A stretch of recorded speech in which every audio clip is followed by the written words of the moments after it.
জিলাৰ গোপেশ্বৰ গাঁও পঞ্চায়তৰ অন্তৰ্গত ভিতৰখোলা কলিতা চুবুৰীৰ ৰাইজে অইন বছৰৰ দৰে এই বছৰো চুবুৰীৰ বাসুদেৱ নামঘৰত উলহ মালহেৰে শ্ৰী শ্ৰী লক্ষ্মী পূজাৰ আয়োজন কৰে।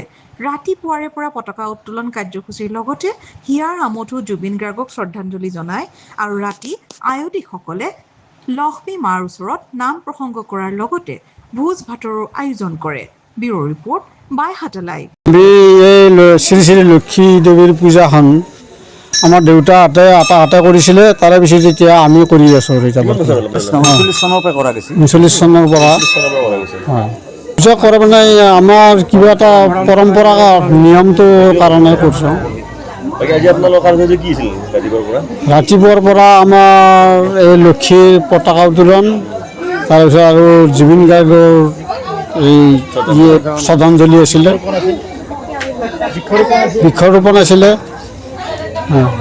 এইটা এই তিনিটা কাজ এতিয়া আৰু নাম প্ৰসংগ পূজাৰ আৰম্ভণি। পোনপ্ৰথমে মই বাৰ্তা লাইভক ধন্যবাদ জনাইছোঁ।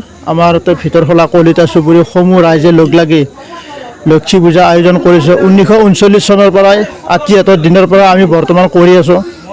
ইয়াৰ এটাই মুহূৰ্ত পাইছোঁ কি আমি সকলোৱে মিলি তাৰমানে একগোট হৈ এই অনুষ্ঠানটো চলি যাই আছোঁ। ভাল ফল এটা এইটোৱে পাইছোঁ, সকলোৰে মংগল কামনা কৰিছোঁ, সকলোৱে যাতে ভালে কুশলে থাকক।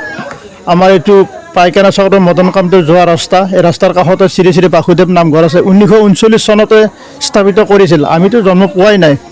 ভিতৰখোলা কলিতা চুবুৰীৰ সমূহ ধৰ্মপ্ৰাণ ৰাইজে লগ লাগি পুৰুষ মহিলা দাদা বন্ধু ভাই বন্ধু সকলোৱে মিলি এই বাসুদেৱ নামঘৰত আমি এই অনুষ্ঠানটো কৰি যাইছোঁ। এইখিনিয়ে, ধন্যবাদ, নমস্কাৰ।